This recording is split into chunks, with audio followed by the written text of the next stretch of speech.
diving back into this, huh? Take his trash music off. Have Hanukkah music?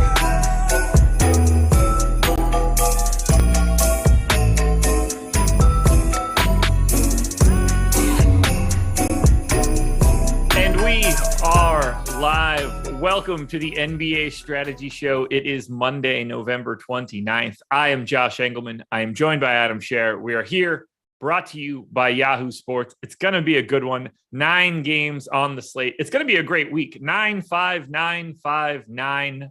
That is as good as it's going to get from a Monday through Wednesday, so I'm pretty happy about it.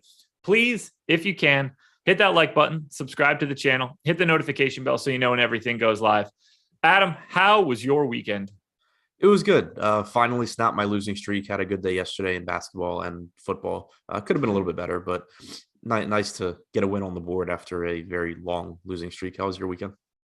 No complaints whatsoever. I did very little yesterday other than sit around, watch TV, and get a massage during the midday. So fantastic Sunday as far as I'm concerned. I am ready, though, to dive back into NBA coverage. I have been without it for basically a week at this point. I did very little while I had a ton of family in town. I am itching to get some action in on something at this point. I was ready to start betting my brother-in-law, like who could eat mashed potatoes faster and stuff at the table. I needed something. I was starting to get the shakes. So it's good to be back. I'm ready to just dive in if you are. Yeah, I'm about ready now. I was prepping for NFL for some reason. But now doesn't make a ton of sense, but we'll move forward with the Orlando Magic at the Philadelphia 76ers.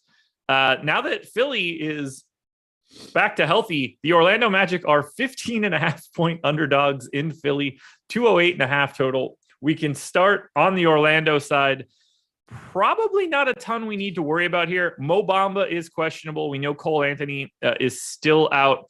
How do we want to approach this Orlando team in what looks like it's not going to be the best spot in the world? The only way that we're opening anything up here is if Mo Bamba just happens to be out. Yeah, and Bamba could be a tricky one. Like, he was probable, and then he was starting, and then he was out last game. So definitely keep an eye on his status there. Cole Anthony still out means you have a high ceiling for Jalen Suggs at 5,300. Franz Wagner at 4,900 still looks okay. With or without Bamba, 6,300 for Carter is still reasonable, but it has come up a bit. But like you were saying, Bamba is the big piece there, because if he's out, you should get more, assuming the game's relatively close, which is maybe not the best assumption, but you would get, more playing time for Carter. It makes him more likely to be in the closing lineup. There's more rebound opportunities, more chances for defensive stats, so it makes him look better. But it's kind of just the same as it has been for Orlando. I think the prices are coming up enough to where they go from essentially must plays to just like good plays that have high ceilings, but they're still risky given the fact that they could just get absolutely destroyed. Yeah, and the most likely scenario here is probably they get absolutely destroyed. This one's going to be rough. Wendell Carter Jr., the only guy in double digits in ownership outside of Jalen Suggs at 5,300 on DK. I don't really have anybody that stands out when I look at it. For the first time in a while, it looks like I'm not going to be overweight on Orlando, and I'm pretty happy about it, which means I assume Orlando wins this one outright. Right. I wish I could add more, but we can move to the Philly side, which is at least a little bit more interesting. We've got $10,100 Joel Embiid on FanDuel, $10,500 Joel Embiid on DraftKings, not really pulling much ownership. Tobias Harris, on the other hand, is 24% owned on FanDuel, 16% on DraftKings. Like, I like Tobias Harris today. That seems a little high to me when no one else is getting any ownership at all. Yeah, I mean, 7,800 is a pretty solid price tag for him. You do have Embiid back, obviously, so that does cut into Harris's production a bit, but he's still a solid fantasy producer. He's likely to give you, 33, 34 minutes if this game's competitive. Again, big if, but on the team that is likely to be winning easily, you can also kind of assume that Harris is likely to produce at an above average rate if he doesn't play his full minutes. So far this year, with Embiid on the floor, Harris has still averaged 1.06 DraftKings points per minute. It's a good price tag. I don't think the ownership should really be higher than it is. I think he's kind of just like correctly on. Yeah, that seems fine. 24% on FanDuel seems high to me. 15.5 on DraftKings seems appropriate. Bless you. Nice. Yeah. Yeah. Can we really do anything at this point with Maxey or Seth Curry, or is there someone from the Philly bench that you think could go from 22 minutes normally to 28 in a blowout? Not that I think really matters from a DFS standpoint. Yeah, I agree. This one's really tough to get to, and it's not going to get much better on the next one either. But I don't see a ton that we can do from Orlando and Philly, and I'm not mad about it at all, given the way that this looks. 15.5 point line is really big. Yeah, it's a lot. What's this line if it's not Philly? Like if it's Brooklyn or Golden State, Milwaukee at full strength, but 18? Yeah. Something like that? Because I want to know Philly's not exactly the number one team. What I want to know is what the line would be if Anthony were in, because he's been like the saving grace for this team where like they look like an actual basketball team when he's out there, and then they're just like unbelievably bad when he's not. So I'd be curious just kind of like how much he actually moves it. 14.5. Yeah, I mean I don't know what the answer is, but like they're drastically better with him.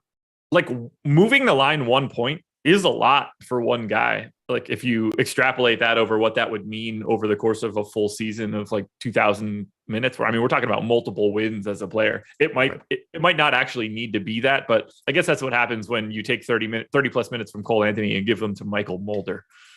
Yeah. Anyway, let's go to Denver. This one's going to be a little tricky as well. We've got the Nuggets 7.5 point dogs in Miami, 207.5. Let's just start here. Is Nikola Jokic ever going to play again? I don't understand what's going on with him. It's a risk. We thought he was in like 2 games ago. I wasn't sure he was going to miss 1 game. Right. And then 2 games ago, he's out there warming up without his brace. He's like going at it. The Denver beat reporters like he's definitely warming up like someone who looks like he's playing basketball tonight. And then they're like, no, he's not playing. So then the next day it's like, okay, clearly he's going to play. And then it's ruled out like 2 hours before the game again. I have no idea. It's almost like it's like a worse injury than they let on, and they're just like not telling anybody. But at the same time, he's approaching it like he doesn't have an injury at all when he's out on the court, just doing normal shit. No one is pulling any ownership in this game. So we've got Jokic with the Q tag. We've got Bones Highland with the Q tag. Highest owned guy in this game is Will Barton on FanDuel at 6% ownership. I have Jokic in. I have Bones Highland in. And if that's the case, I'm not like super enamored with anything I see here. Clearly, I'm more than okay getting to Nikola Jokic if he is actually playing. But 11.3 on FanDuel, 11.4 on DraftKings, and a lot of other pay-up options and, just slightly less than pay-up options that all look pretty good today. There's nothing I really want to prioritize from Denver. Yeah, and a difficult matchup as well. So, I mean, clearly if Jokic is in, you can look there, but everyone else has seen their salaries increase. So if Jokic is in, it creates a situation where none of these guys are going to look very good. If Jokic is out, then obviously you can get to Barton, Gordon, Morris, Green, but all of their price tags have come up to where there's still a ceiling, but they're more or less correctly priced, even if Jokic is out. Let's just say for whatever reason, Nikola Jokic doesn't play once again. Who are we looking at? Because it doesn't appear to be JaMychal Green with any sort of consistency. Yeah, I mean, JaMychal Green's been extremely difficult to rely on. Jeff Green's been playing more minutes pretty consistently, but he's not as good a per minute fantasy producer, and his price tag has come up to 4,600 on DraftKings, so he would look okay, but not like a must play or anything like that. Will Barton at 7,100. Certainly has a higher ceiling when Jokic is out. He's around 1.05 to 1.1 DraftKings points per minute. Same goes for Gordon. We would expect them to play 34 to 36 minutes, so they look fine, but it's still a below average matchup. It's still, I think, pretty efficient pricing, even if Jokic is out. Yeah, there's nothing here for me. If Bones Highland is back, do you have any interest there at flat 3K? Not a ton, because it's a 9-game slate. I think it's big enough we can find better value. I mean, he can certainly give you, 6-7x, but in terms of raw points, it's pretty unlikely he does anything that you have to have. Sounds good. On the Miami side, we're looking at a questionable tag on Jimmy Butler, hurt his tailbone last time out. Tyler Hero is also questionable with general soreness. Still no Markieff Morris. On the Miami side, we get Bam Adebayo, 14% owned on FanDuel. I think that's pretty appropriate. No ownership at all coming into this Miami side on the DK end of it. I like Jimmy Butler if he's in and unowned at 9,400, but I don't really see a ton of priorities here either. Yeah, neither do I. It's just a pretty unappealing game. Two slow teams, two solid defensive teams, pricing about where it should be, assuming that guys are in for Miami. Obviously, if Butler were to sit, Bam looks better. Hero looks better if he's in. But pricing is just pretty much, where it should be. I think that you can always get to low-owned Jimmy Butler. You can always get to a low-owned Bam. Kyle Lowry's DraftKings salary actually did drop quite a bit from where he had been pushing 8K. Now he's back to 7K. So, all of those guys, I think, are viable in the sense of like just a low-owned, high upside piece, but they're not particularly likely to have big games here. And that's, I think reflected in the ownership. Let's say, for example, one of Jimmy Butler or Tyler Hero aren't in, because I think we're sort of getting the same thing no matter which one's out, right? Like, do you think it matters which one would be out for what you're going to bump up? I think it matters to an extent. Like I'm more comfortable bumping up Bam's rates if Butler is out than if Hero's out. Okay. Even though, Hero's a high usage guy as well. It's just that I feel like Butler would still... I kind of feel like if Butler is out, I guess it's kind of similar. Like Hero's still going to take some of Butler's usage. I think minutes get added to this team. Maybe Max Strus gets more minutes instead of Vincent if it's Butler out instead of Hero, but I don't know. Yeah, I guess it's pretty much, I think Bam gets a little bit better and Butler gets a little bit better if Hero's out, and Lowry gets a little bit better. And then, Lowry, Hero, and Bam get a little bit better if Butler is out. If they're both out, then you probably get Vincent / Strus becoming a play. Yeah. I have Max Strus out of the rotation for today. I don't know if I should be looking into it like that. He did not play on the 23rd or the 24th, did get back in once Tyler Hero didn't play on the 27th. I don't think it matters all that much because I'm not giving Gabe Vincent the minutes either. Right now I have both guys in. I think that changes if one of them gets ruled out. Does anybody, if one of these guys gets ruled out, does anybody get enough of a minutes bump to matter? I don't think out of the bench guys necessarily.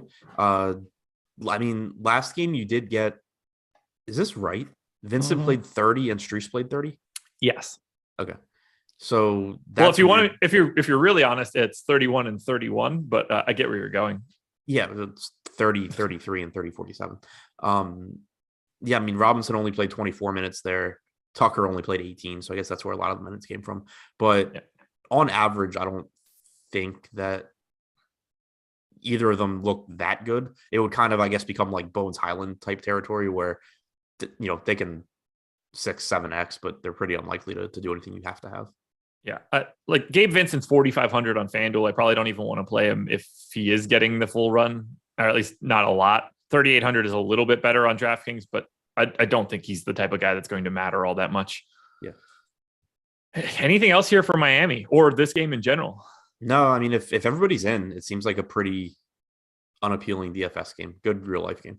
This is going to be one of those days where I assume you and I have the same sort of experience. You're going to open your app at 8:15 and your currently winning is going to be basically zero because the first four options are all shit on this slate.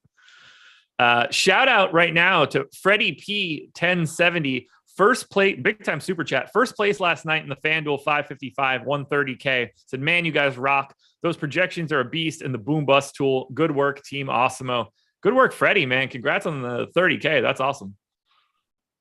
Love to see it. Absolutely love to see it. All righty. Schedule for the rest of the day. We're moving pretty good here. We've got the NFL Strategy Recap Show edition coming up at 11:30. Adam, that will be you, along with the boss man himself, Alex Baker, a.k.a. Awesemo, co-hosting that one with Adam. We've got the Awesemo Betting Show at 1 p.m. We've got the Awesemo Fantasy Football Show on the Fantasy Football Channel at 2 p.m. Yahoo Specific NFL Show at 3. We've got the NBA pre-show kicking off at 4:15, leading into the NBA Deeper Dive at 4:45. That will be Adam on his way back. Plus, I've got the NBA Live Before Lock show with Greg tonight at 6.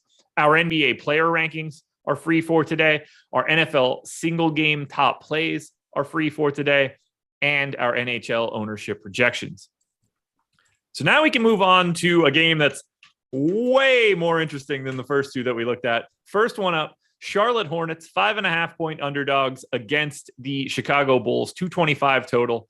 And the big piece here, we will not have Mason Plumlee. And that means we're going to get PJ Washington at center, 4,900 on FanDuel, 5,100 on DraftKings. This is why I think Tobias Harris's ownership is stupid, because PJ Washington is 4,900 with power forward eligibility and is also only 27% owned. I think PJ Washington is probably one of the better plays on FanDuel today, given the forward center eligibility. Still like him on DraftKings too, where he's only 11% owned. PJ Washington's the best option here. That is not the only option for Charlotte. Yeah, about 29 minutes in regulation last game. We had gotten like normal minutes from him in his start the game before as well that I cannot find. But yeah, he should play, 28 to 30 minutes, somewhere in there. He's still cheap. He just looks like a very good value. Yeah, I have very little problem getting there, especially for FanDuel. When you can get that extra forward eligibility and not just get locked into that single center line, I think it makes a huge difference. We've got Miles Bridges, basically like 7% owned across both sites. I like him quite a bit more than that. Maybe not quite a bit, but I definitely like him more than 7% owned. Terry Rozier, 6,800 on FanDuel, been playing a little bit better as of late. Finally got back up to that like basically 1 fantasy point per minute rate for the season. He's 3% owned. I just like getting here. I mean, Kelly Oubre is largely unowned. I think there are a lot of options for Charlotte today. Yeah, I think so too. And that's typically the case with this team. Even, excluding Washington being underpriced for a starting role, even if you view guys like Bridges and LaMelo and Rozier and Oubre as correctly priced, which I think they are from a median standpoint, there's still just massive ceilings on these guys. In LaMelo's case, he's like a 1.4 fantasy point per minute guy. So there's just naturally a really high ceiling there. Rozier has been playing a bit more recently. He's been about 0.95 DraftKings points per minute in his starts this year. His salaries come up, but if you're going to get 34 to 36 minutes when he plays well, that's still a reasonable salary. Kelly Oubre, again, salaries finally come up. He's been playing. He gets a lot of minutes off the bench when he plays well, which is really all you can ask for in tournaments. The salary came up, so you need him to actually, really play well at this point. But that also drives down his ownership. I mean, he was like 13 or 14% last slate, and that's starting to get to the point when you're talking about a guy off the bench where it's like, all right, I'm done with this, because obviously things can go wrong. But now the salary goes up a little bit, the ownership completely disappears, and he kind of becomes that same, a little bit riskier because he's a little bit more expensive, but still can destroy that salary. So I think that Charlotte, outside of PJ Washington, Charlotte looks like a team where I probably don't have a ton of exposure to any one player, but I think I still get quite a bit of Charlotte just kind of rotated through lineups. Agreed. What is your expectation for Washington's minutes? 30-ish. Yeah, I went to 30. That seemed like the most likely scenario. This feels like a spot where, like, I know Charlotte doesn't have much of a problem going smaller. Doesn't feel like you want to do that against Vooch, but maybe I'm wrong. It just feels like he could really have a bigger offensive day if they can spread it out too. But I 4,900 on FanDuel really doesn't make much of a difference whether I put PJ Washington in for 28 or 30. Yeah. I mean, he went in his first start, he played 24 minutes and 15 seconds. That was following the game where he played 6 minutes off the bench. Then he played about 29 minutes in regulation, about 35 minutes total. So I guess about 30 minutes in regulation, 35 minutes total. So I don't really see any reason to think that he's going to be restricted here or anything. Right. And not to mention that game on the 26th where he played 24 minutes, no one on the Hornets played more than 29. So it was obviously moving a little bit differently than a normal game.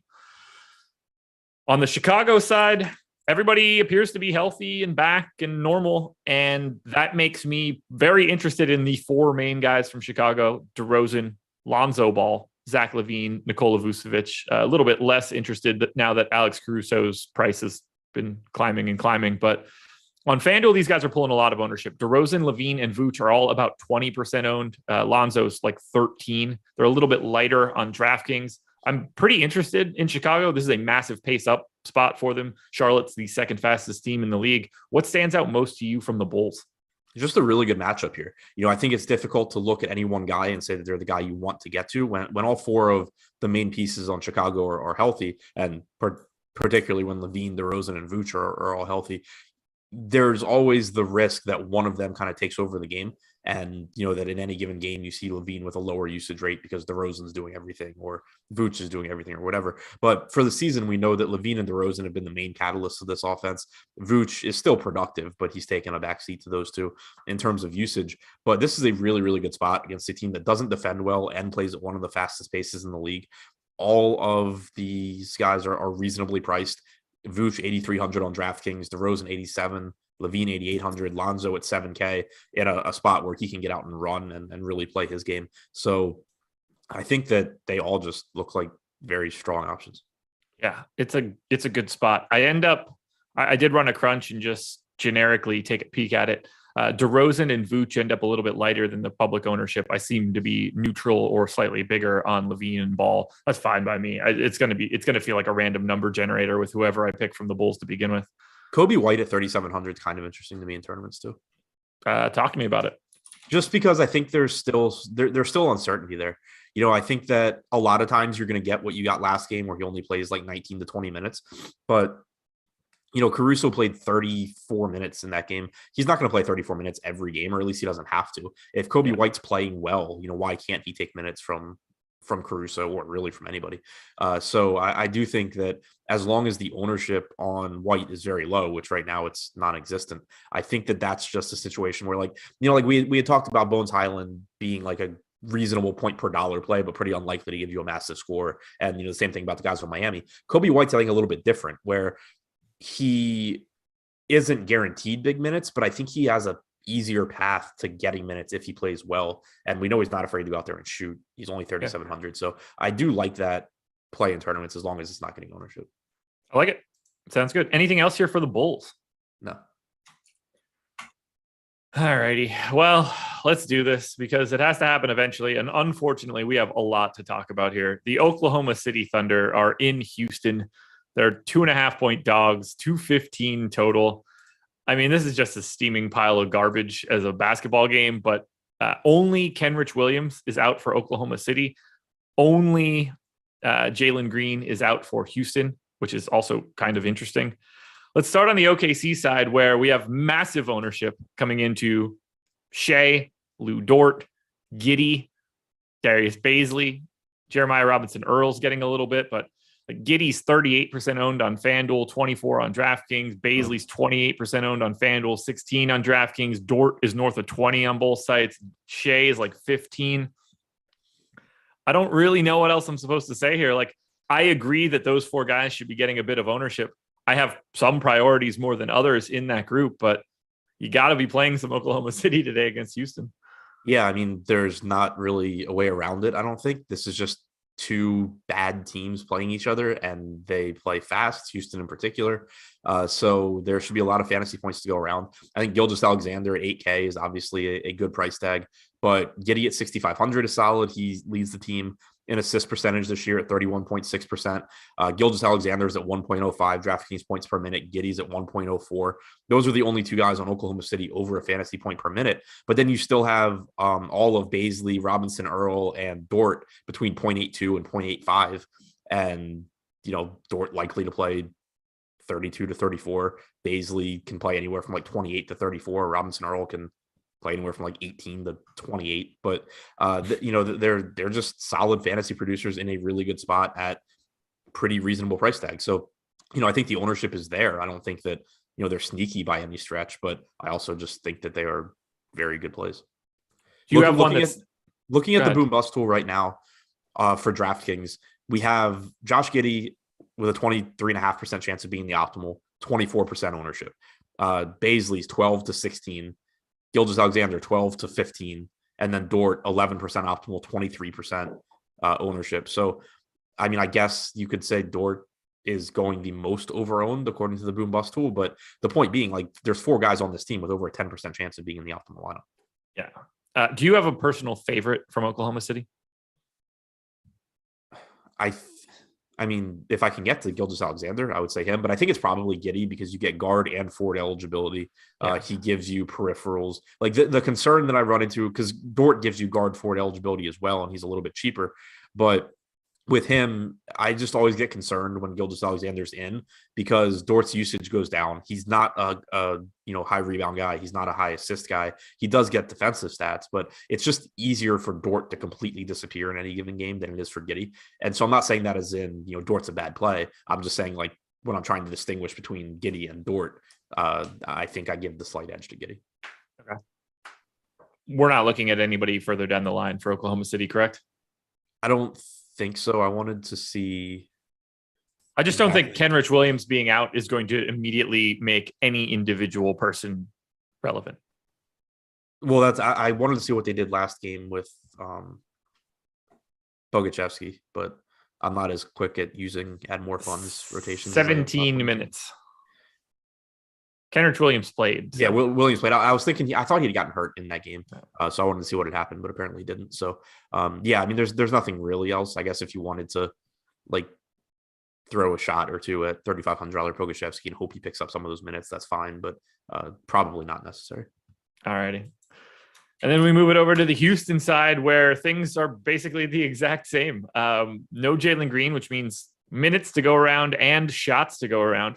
Kevin Porter Jr. is 38% owned on FanDuel, 21% owned on DraftKings. Eric Gordon is in double digits on FanDuel. Christian Wood is 34% owned on FanDuel, 13% on DraftKings. Jayshawn Tate is almost 30% owned on DK, 16% on FanDuel. Those four guys are the guys that I have my eye on. I have some priorities in that group too, but looks like we're going to be getting a lot of Houston as well. Yeah, don't really see any way around that either. 4,800 on DraftKings for Tate is just a really cheap price tag for someone that actually is a pretty solid fantasy producer. He's someone I've gotten a lot of this year, and when I see that I'm, getting to him, it's always just like, why am I getting so much Jayshawn Tate? And I go back and look, and it's like, oh, he's a 0.9 fantasy point per minute guy that is likely to play 30 plus minutes at a cheap price tag. Now with Jalen Green being out, there's, more minutes, a little bit more usage available as well. But Kevin Porter Jr., his salary came up $1,000. That's a situation that I'm not too concerned about the price bump because he was drastically underpriced before. You always have to keep in mind where someone's salary was before you just, say, oh, it's chasing points. He jumped $1,000.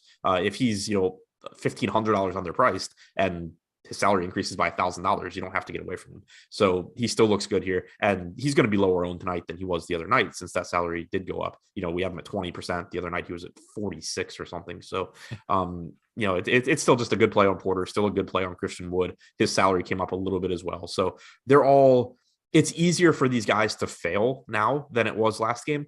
But that doesn't mean that they aren't still very strong plays, both in terms of medium projections and in terms of their upside. We have Wood, Porter, and Tate all between 12.5% and 16.5% chances of being in the optimal lineup. Tate and Porter going a little bit over-owned in terms of ownership percentage versus optimal percentage. But, that's when you're talking about guys that are more than 10% to be in the optimal lineup, typically you're just going to kind of get to them anyway. Yep. I don't really have much else for the non-top four guys here that I just talked about. We did see, I didn't even think this was possible, but with no Jalen Green in the first game, we did see Garrison Matthews get a wealth of minutes, at least 33 in regulation, assuming he played all 5 in overtime. Can you get to Garrison Matthews today? Shooting guard, small forward, 4K on DraftKings. If he's not going to get ownership, I can. Because I think that there's a lot of points to go around in this game. I was really surprised last slate. He was only 11% owned. I had like 35%. It didn't matter because that slate just went absolutely nuts and Garrison Matthews didn't matter. But it's not that you're like super confident in his production, but he is a good shooter. He does give them some, scoring that they need here. And we saw him play 32 minutes in regulation. So if that's going to be his role, then he projects as a good value. The issue is that doesn't have to be his role. If he's not playing well, you can easily have Armani Brooks step in and take minutes. You can have Kenyon Martin play more minutes. You can have House play more minutes. When you have as many multi-position guys as the Rockets do, it's not like you're looking and saying like, oh, Garrison Matthews has to slide into this spot. He can very easily play 10 minutes fewer than he did last game. So he's definitely risky both in terms of playing time and in terms of production. I assume you like him a little bit more because he's a former Wizard. And because even when he was with the Wizards, he was one of those guys where it was like he's not actually in the rotation, but when he gets minutes, he like never disappoints. He just always plays well. God, this game is so gross. Even the Rockets, one of the Rockets beat writers I follow, like halfway through the last game was just like, why was Garrison Matthews available? Like, this guy's 6'5", he can shoot the lights out. Like, this guy's not even in the rotation, but how is he not like already on an NBA team? It is kind of weird. Like, he's good-ish. I mean, maybe I shouldn't say the word good. That is not the correct way to describe Garrison Matthews. He is functional. He's like, it's like a glue guy that doesn't like, he doesn't have an actual role, but then he just comes in, he plays some defense, he shoots threes, and then when whoever was ahead of him comes back, he just disappears again. Yep. All righty. Let's move on. Let's get out of this Oklahoma City-Houston game, which is going to be the bane of everyone's existence. Indiana at Minnesota, 4-point dogs for the Pacers, 217 total.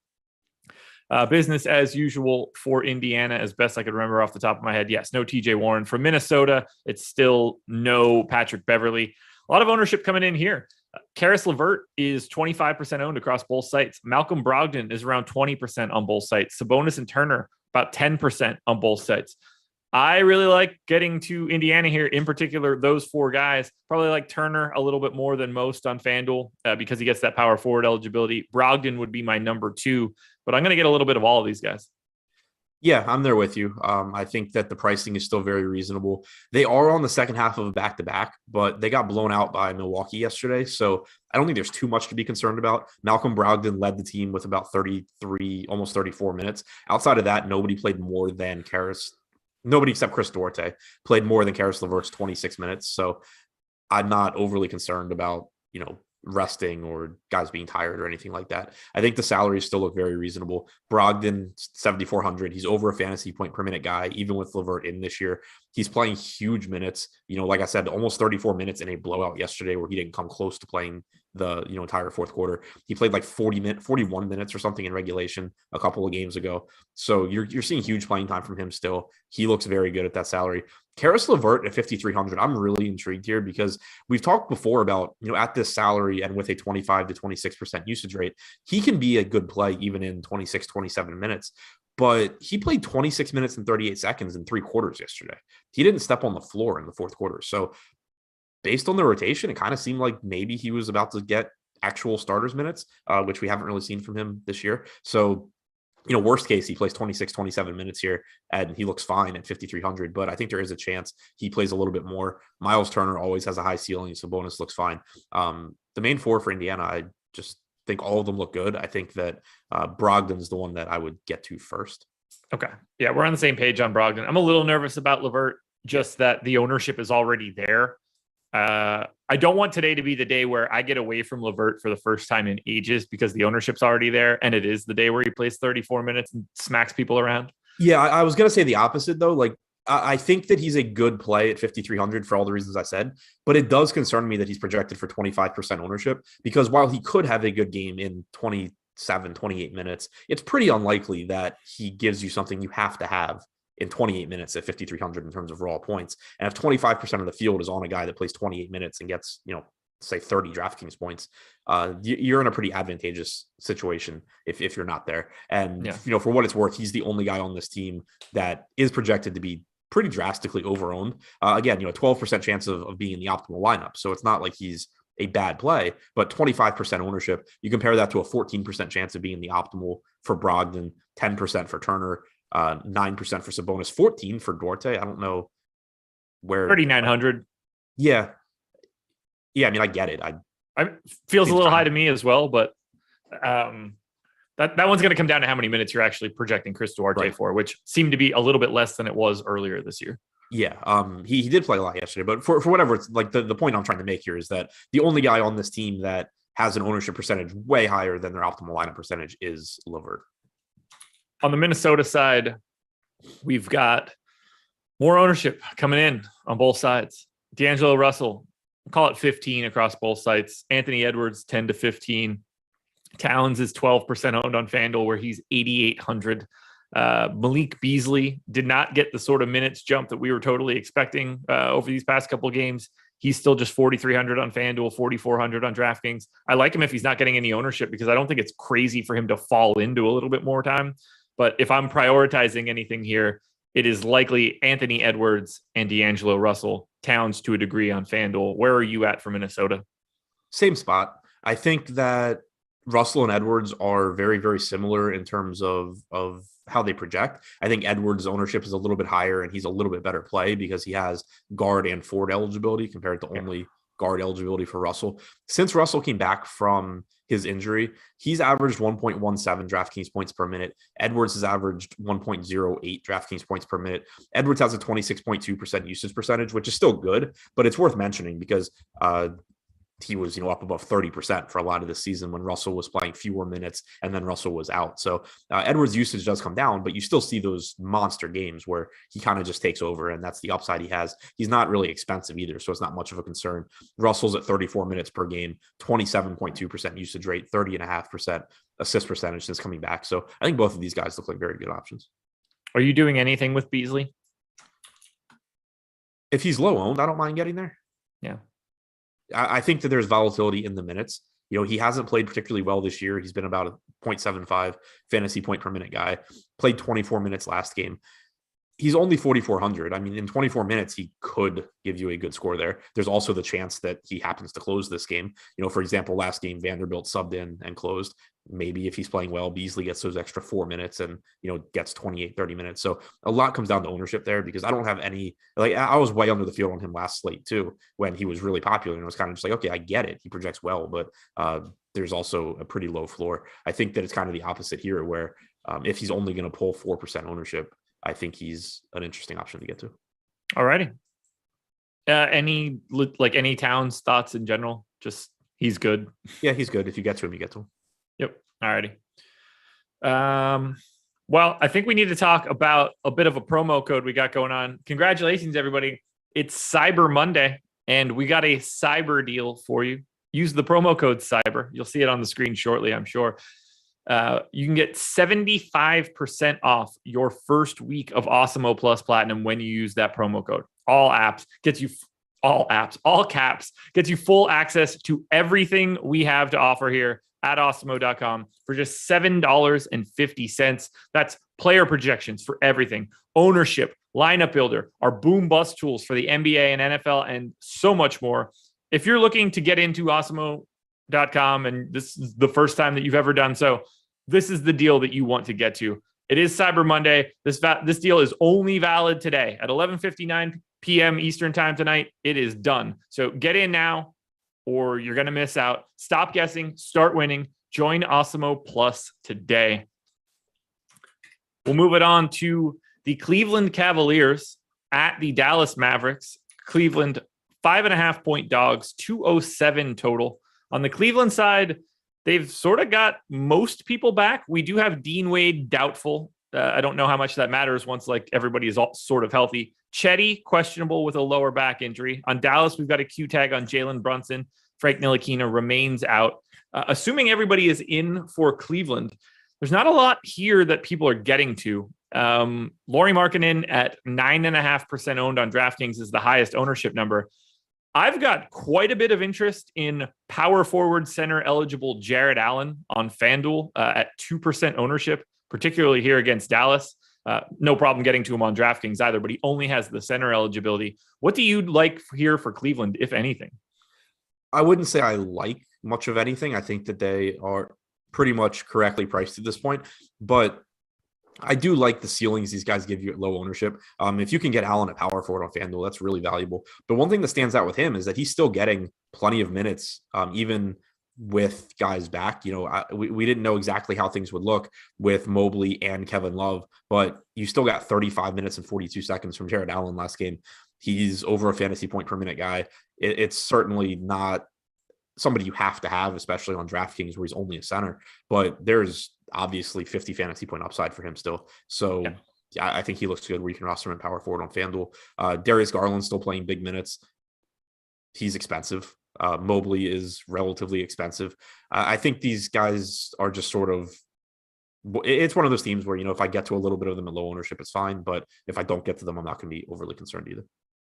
I think Jared Allen might be one of my favorite GPP plays at 2% ownership on FanDuel, just given that power forward eligibility. 37, 38, and 36 minutes in the 3 games since he's been back. And it's not like Dallas is a bad matchup for him from a center standpoint. It's Dwight Powell or Willie Cauley-Stein. That's going to be more than okay. So he is a guy that I have my eye on quite a bit for today, just given that current ownership. After that, I'm with you. It's guys could show up and that's fine. There are certainly a lot of minutes to go around, but no real priorities for me after that. Yeah, same here. And then we get to the Dallas side. We've got two guys in double digits in ownership. One of them, Luka Doncic, 17% owned on FanDuel at 10.6, 12% owned on DraftKings at 11.3. And then we've got Maxi Kleber at 4K on DK into 11% ownership. Porzingis not really getting any love. I'd like to double up the field if he's 5% owned. I have a little bit of interest in Luka, given how much exists at center. It becomes pretty natural to be able to get to him. But apparently everybody's already there, at least from a FanDuel perspective. So it's nothing too crazy for me. I don't love a lot here from Dallas. Yeah, I'm just not overly interested in this game. You can always get to Luka. That's always going to be a fine option, but nothing really stands out there. Porzingis is typically the other guy from this team that you can get to, but he's also priced up to 8,600. We saw his salary jump quite a bit when Luka was out before, and it hasn't come back. So I'm not prioritizing anything from the Mavs. What do we do with Maxi? Okay, let's assume Jalen Brunson is out. Does something pop here? I mean, we've seen Maxi play 30 minutes and 36 minutes over their past two games. Obviously, one of those was an overtime game, but 30 minutes back-to-back games for Maxi Kleber. 4K power forward eligibility too on DK. Yeah, I mean, I'm assuming that has to do with Brunson because we've seen him playing 30 to 32 minutes. Cauley Stein's been starting, barely playing. Powell playing 10 minutes. So, I mean, it opens more minutes for Kleber anyway. But I think, for example, he closed last game. That's typically going to be Jalen Brunson. So I think him getting to 30 minutes as opposed to 24 is probably contingent on Brunson not playing. If that's the case, then he looks like a pretty good value. Yeah, I'm with you on that one. I had Brunson in. I don't necessarily know if he's going to be in or not, but if the only swing piece is a marginally owned Maxi Kleber, and he's 4,700 on draft or on FanDuel, so I really don't care. Not that big of a priority for me. The entire Cowboys team has COVID. Oh yeah, 8 positives and more details coming in was what I just saw, including McCarthy. Wow, that should be fun for Dallas. Mm-hmm. Well, couldn't happen to a better team. By the way, everybody, 500 people in here, just under 100 likes. Let's hit that thumbs up. Cyber Monday. You buy one like, get a bunch free. So hit it and maybe more will show up. That would be incredibly helpful. We'll move it over to the Washington Wizards, your Washington Wizards, 3-point favorites in San Antonio, 214.5 total. On the Wizards side, it's pretty easy. It's the same people that have been out, and that would be Rui Hachimura and Thomas Bryant. On the San Antonio side, we still have the questionable tag on Doug McDermott and Devin Vassell. So for Washington, no one in double digits in ownership. We've got 9% owned Spencer Dinwiddie is the highest owned guy across both sites. Dinwiddie is 2.5% owned on FanDuel. I don't want to say that I want a lot of him, but at 2.5%, I'm willing to take a shot. There aren't really priorities here, though, for Washington. I thought there might be, given how fast San Antonio plays, but I don't really see it. There are never priorities for Washington when everybody's healthy. It's just they've been one of the weirdest teams this year where pricing is just pretty much always correct. Beal at 9,200. I mean, he, I guess, has a ceiling. He also has one game this year that he's had more than 50 fantasy points, which is really what you're looking for at that price. Kuzma is fine, but not a priority. The only spot from Washington that I really ever get to when they're healthy, and will probably be the case again today, Gafford at 4,700, Harrell at 6,100. On average, neither one of them looks great at those salaries, but they both are certainly capable of exceeding it, in the games where Harrell gets 28 to 30 minutes or in the games where Gafford plays 24. I'm not dealing with it.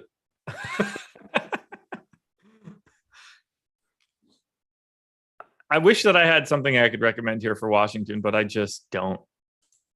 It's weird that they're good and now useless in fantasy.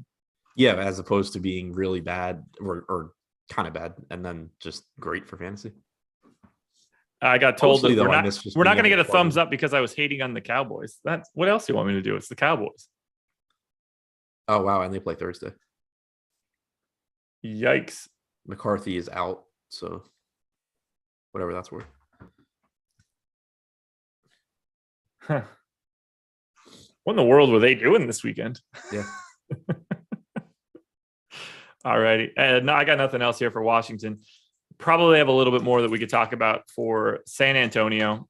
A lot of it's going to come down to whether or not Doug McDermott plays and whether or not Devin Vassell plays. But Keldon Johnson, 25% owned on FanDuel, just 9 on DraftKings, but I think he looks good on both sites. Once again, Jakob Poeltl, 20+% owned, and I think that he should be. Then we've got Derrick White at 17% ownership on FanDuel. Again, I would rather play 0. Talk to me about San Antonio. Yeah, so like you said, it does partly depend on McDermott and on Vassell, but we still have this $5,700 price tag on Jakob Poeltl. I still think that's a good salary. It's actually been a little bit more difficult for me to get to him recently than I expected it to be. I think that's because he's being on slates. I think last time he was on the slate, at least with Jokic, where I ended up with a bunch of Jokic and then swapping it to a bunch of Jermichael Green or whatever I did that cost me money. But it's still a $5,700 price tag for a guy likely to play 30 to 32 minutes over fantasy point per minute guy. So he looks pretty good. DeJounte Murray at 9,600. It's not a great matchup. Washington has been solid defensively. They don't play at a particularly fast pace, but Murray's just really, really good. He's about a 1.3 DraftKings point per minute guy. He's likely to play 36 minutes if this game's competitive. So he still looks good. Keldon Johnson's playing a bunch of minutes. Those minutes are more secure if Vassell and McDermott are out. But even if they're in, he is likely to play low to mid 30s. So I think Poeltl's the best. I think Poeltl's the most favorable price tag, but being a center obviously makes him relatively more expensive just because of the opportunity cost. Murray is the clear top guy in terms of raw points here. Does 17% owned Derrick White make any sense to you on FanDuel where he's point guard only and 5,700? It's a reasonable, he projects reasonably well, I think. The issue I have is just it's typically difficult for him to have big games because he's such a low usage guy, and DeJounte Murray plays so many minutes. So I'm not opposed to Derrick White, but he's someone that I normally want to roster at low ownership as opposed to high ownership just because it's so difficult for him to have big games. Anybody else that we need to point out here? Like $3,600 unowned Lonnie Walker. Is that interesting at all? Not really. Know. They keep finding ways not to give him minutes. Yeah. Played 15 here with no Vassell, no McDermott. So anytime you can get Bryn Forbes up to 23, you probably should do that. Yeah. Trey Jones played 18. I mean, at least Trey Jones is young. Yeah. And I was just saying, like, he played more than Walker. Forbes played more than Walker. Yeah. And now Thad Young just plays 6 minutes a game.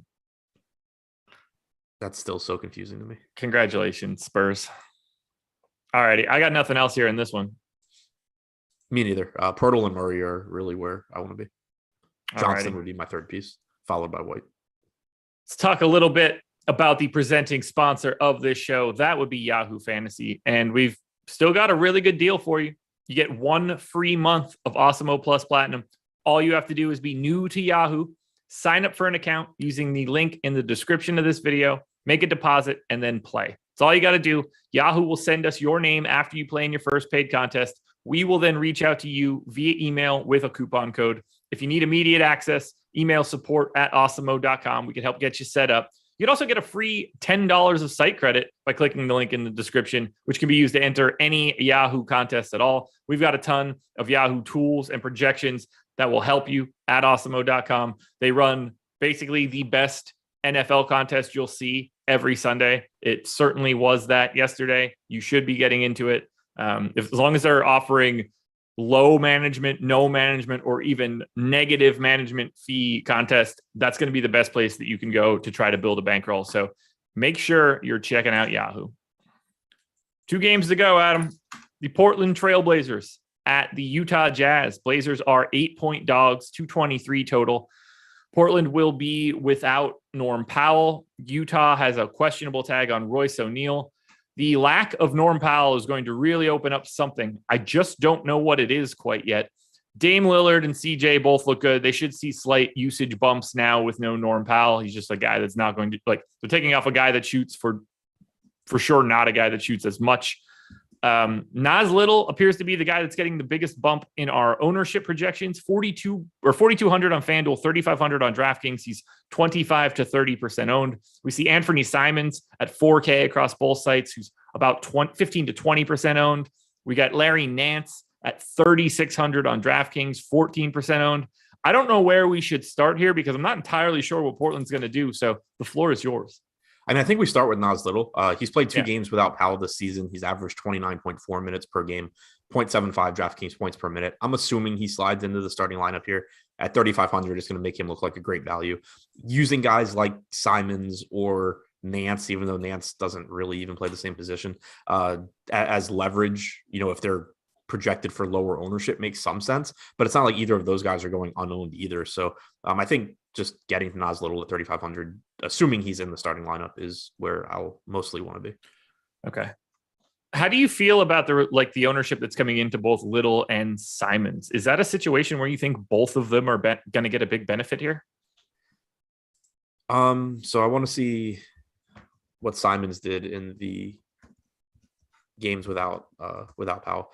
He played 24.3 minutes, so he got a couple of extra minutes. Okay. I think it's weird because on the one hand, I think that Simons makes sense as if the rotation doesn't end up going exactly like people are expecting, he could benefit. You could certainly have a closing lineup against Conley, Mitchell, Clarkson / Ingles that has, Lillard, McCollum, Simons. It wouldn't be the end of the world, I don't think. But you're still getting 15% ownership there. So it kind of just seems like the ownership is already there. And if you're only going to get 23 or 24 minutes from Simons, it's pretty unlikely he does anything you have to have at that salary. So I just feel better about the playing time for Little. He's been getting minutes anyway. It's not like we're expecting him to come out of nowhere and just play a big role. He's already carved out a bigger role for himself than I think a lot of people expected this year. And so it's just easy to see him playing more minutes in the starting lineup. What do you want to do with groups for Portland? Because I think that sort of opens you up to, obviously Dame and CJ are independent of all of this discussion, but Covington, Little, Nurk, Simons, Nance. I mean, maybe Ben McLemore is a guy that soaks up some time. I don't know. It might just be more Tony Snell. I don't think those guys matter, but Covington, Little, Nurkic, Simons, Nance. Are you setting anything there? Yeah, it's always kind of difficult to figure out exactly how I want to set rules for this team. Because normally the way I think about it is thinking in terms of the closing lineup, but without Powell, the only people that I think are guaranteed to be in the closing lineup are Dame and McCollum. So you probably get Covington in there. It's probably they haven't really been playing Nurkic and Nance alongside each other. So I typically go max 1 of Nurkic, Nance. And then I think I would do max 2 of Covington, Simons, Little. Okay. Is what I would probably do. Okay. Works for me. I knew that looked like a tricky spot. I guess I don't really have much else to add here. Luckily, I don't have to worry about. I love the difference between these sites. Larry Nance is 3,600 on DraftKings power forward center eligibility. He's 5,100 on FanDuel small forward power forward. I mean, we're just all over the place here. Nance has played a total of 83 possessions alongside Nurkic this year. So, I mean, they could, being down Powell, maybe they run him out alongside him a little bit more, but they haven't really been inclined to do that. So that's why, from a rules standpoint, especially on a slate of this size, there's plenty of options. So I don't mind just not having Nurkic and Nance in the same lineup. Yeah, I think it's not a problem there. I gave Nurkic 25 minutes. I gave Nance 23. Seems fine. I think Zeller probably sees a rotation or something since they're just trying to, it's easy for him to not be in the rotation. But in this particular case, with all those minutes to go around, you don't have to be like, oh, I need to get Ben McLemore out there. It's you just shift everybody down a spot.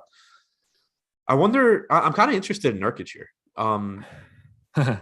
So the reason, obviously we've had this conversation all year long where it's he's 6,300. I'd like to play him, but we haven't seen him get minutes. The reason I say I'm interested here is he played 32 minutes against Sacramento 2 games ago. Then he played 24 against Golden State, but that was a game where it was obvious he was going to play 24 minutes. There was, you didn't expect him to play a bunch of minutes. So this is a spot against Gobert where if they are now suddenly, for whatever reason, willing to play Nurkic 30 to 32 minutes, I would expect them to play those minutes. So I'm kind of interested in him here just because we haven't seen we haven't seen a game yet against a center since the game he played 32. I don't think they care. There's obviously some sort of ceiling there. 9% owned already. Yeah. I think the piece that keeps tripping me up the most is that this isn't Terry Stotts anymore. Yeah, the only reason I bring it up, I guess I don't have to think that they care to play him right. more. The only reason I bring it up is that we got that 32-minute game against Sacramento where he played like a starter. I don't know if something changed there. Like, did their philosophy change, or was it just like a random game? It feels random to me, just given how much he doesn't do that in every other game. Yeah. There's also just been like so many blowouts this year too. I think it's been really hard to get a read on what they actually want out of Nurkic. I'm with you. He's one of those guys where I don't mind having him. Yeah, if he's going to get 10% ownership, then that's probably about where he should be anyway. Yeah. Because at that point, then we're just comparing him to the other 27 awesome center-only plays that exist, and then it just becomes really murky. Like, can we really prioritize Nurkic over? I mean, Miles even Turner. Just Miles Turner works there. Jakob Poeltl obviously getting ownership, but same exact price range. It gets pretty tough. Yeah, I think that's like it would be different if Turner's 20% and Poeltl's 20% and Nurkic is 2%. Give me a bunch of Nurkic. But if they're all, if Turner, like we have Turner at 10%, we have Nurkic at 10%. I don't think Nurkic is any different than Turner. No. And I think the Turner has the bigger ceiling in that regard because I expect him to play 30 plus minutes or in a competitive game. I wouldn't say bigger ceiling. I would say higher floor or I don't know. Because if Nurkic plays 32 minutes and Turner plays 30 minutes, their ceilings are the same. But I'm more comfortable with Turner's minutes. Actually, if they both play the same amount of minutes, Nurkic's ceiling is higher. Right. Tricky spot for Nurk. Utah's a lot easier to talk about. We've got the priority we talk about every week, Donovan Mitchell, and it appears the public is starting to join us, which I'm not really stoked about. 20% owned on FanDuel, 20% owned on DraftKings for Donovan Mitchell. We also get Bojan Bogdanovic at 17% owned on FanDuel at 4,800. Nobody else is really getting any love here. Clearly, I'm okay with getting some Rudy Gobert. There's another center that you could just get that's center only. But Donovan Mitchell is the best play here. Unfortunately, it seems like everybody else now agrees. Yeah, I agree. His salary is coming down. The only real knock on Mitchell is that he doesn't typically play quite as many minutes as other people in his price range, but he's still producing 1.24 DraftKings points per minute this year. He has a 32% usage rate. The salary kind of means you don't need him to play 36 minutes. So I still think he looks good. Gobert, I'm always happy to get to, but it's just difficult to prioritize centers in general. Gobert is at 1.26 DraftKings points per minute this year, but any amount I get to, I'm going to be happy with. The Royce O'Neal news is pretty big. He missed the last game. You got 23.5 minutes from Rudy Gay in a blowout, so potentially was going to play even more. If O'Neal is out, I think Gay ends up looking like a very good value option again at 4K. Yep, I'm with you there. I mean, Utah's the easiest team in the league to talk about, generally speaking. So we need that news. They're all playable, and none of them stand out. Is typically how it goes. Yep, except for Mitchell. Yeah. All right. But even that, I mean, he stands out in the sense that he stands out relative to his teammates. Right. But when you start looking across the slate at the other 8K guys, it's just yeah, okay, Mitchell's good. Edwards is good. Russell is good. Yeah. The New Orleans Pelicans late night hammer. This one kicks off an hour and a half after the previous game. This one's dreadful. We really need no questionable news here. And so far, I think that we're going to be okay from that regard. On the Pelicans side, everybody that can be playing is playing. And then on the Clippers side, same story. No Nick Batum, still in health and safety protocols. Everybody else that is out has been out. We think. Yeah, most likely. I mean, they played yesterday, so that's my only concern is that for you sure get some late, Marcus Morris is old or whatever. Which is not fun. Brandon Ingram, about 10% owned on both sites. I've got a bit of interest in him at 7,400 on FanDuel if he's just going to be 10% owned. Josh Hart, I think, looks like a 10%er. Happy to get a little bit more if I have to. Joval down to 7,300 on FanDuel, although may just be playing a little bit less right now than he had been playing. We'll see where that ends up. But again, just center eligible, so it makes it a little bit more difficult. Do you like anything here for the Pelicans? Is like oddly Herb Jones interesting at 3,400? There's not a ton I feel confident in because this team's so bad, but I do think 7,500 for Ingram, 8,400 for Joval. Certainly not spots I'm upset about getting to in tournaments. 4,800 for Devontae Graham or Alexander Walker. I mean, not particularly likely they have big games, but those are really cheap salaries. You mentioned Jones at 3,400. That's fine. I think you probably end up with better value elsewhere, but he's been playing big minutes. Hart's fine at 5,300. This team scares me because they're just so likely to get destroyed every game that they play. But the salaries have come down because they've been in a lot of blowouts lately. Joval, between blowouts and the game where he was in a ton of foul trouble, you've seen his salary really fall. So I do like getting these guys as long as they're not projected for much ownership. I just don't have much confidence in them as a team. Right now on DraftKings, 14% ownership going to Hart, 12% going to Ingram. Those both seem reasonable. Joval at 1% is really interesting to me.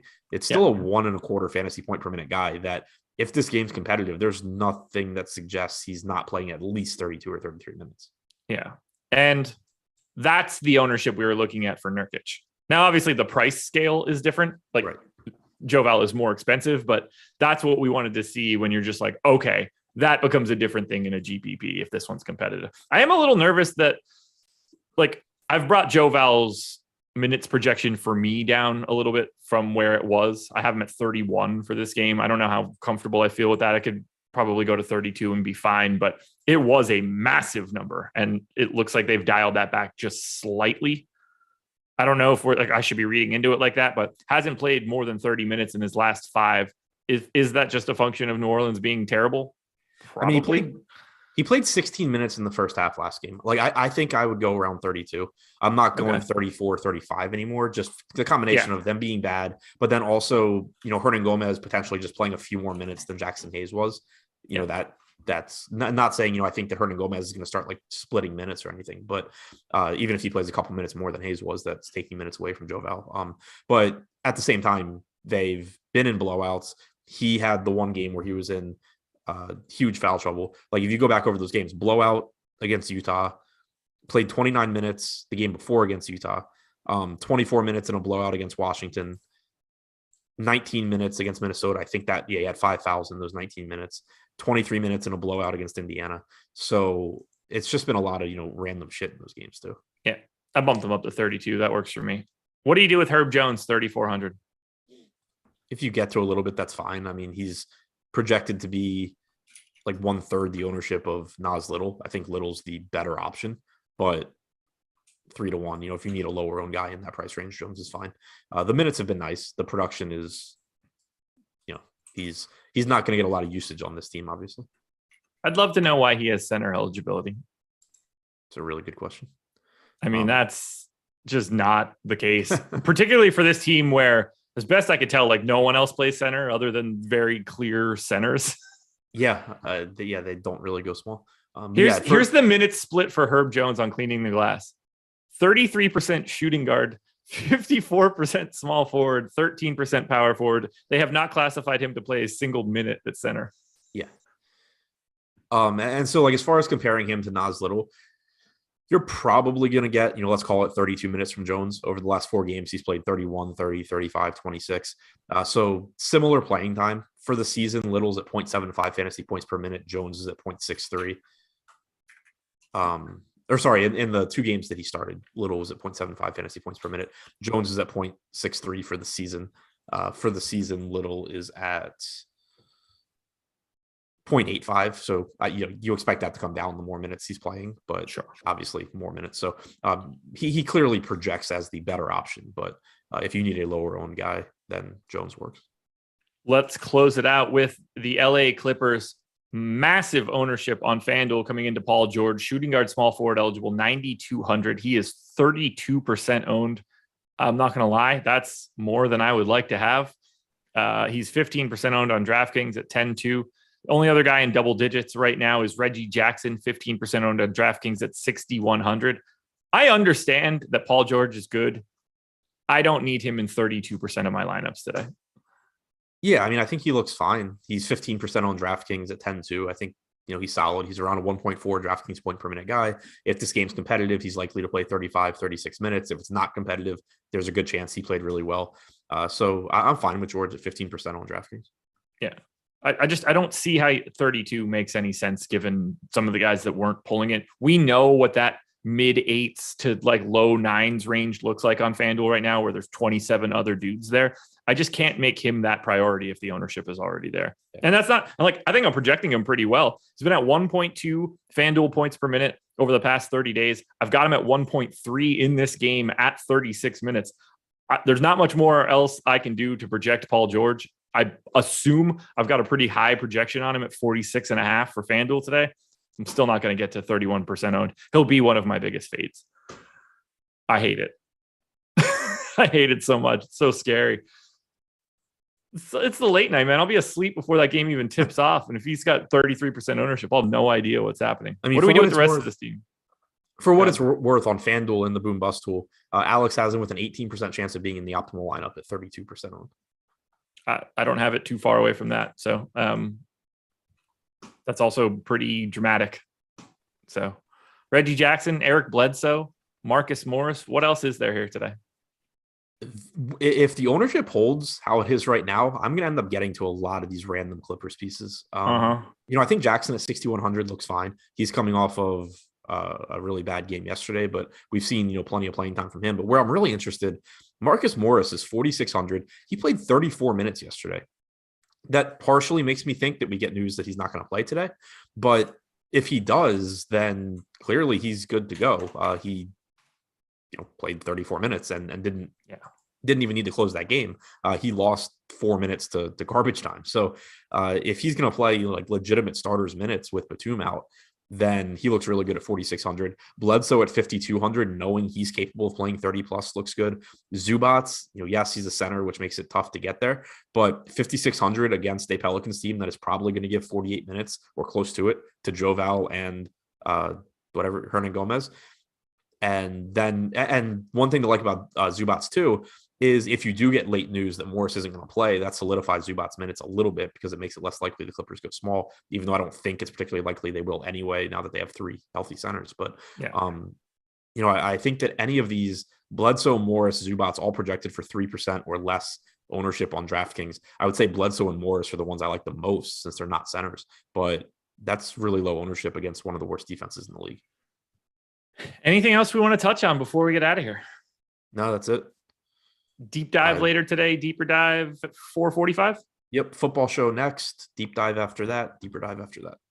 There it is, everybody. Thank you for joining us. Make sure you're hitting the like button on your way out the door. We've got a ton of content coming up for the rest of the day. 11:30, 20 minutes. Adam and the boss man, Alex Baker, will be breaking down Sunday's NFL slate, but NBA throughout the day. You don't want to miss it. It's a great slate. Good luck tonight, everybody. We'll talk to you again tomorrow.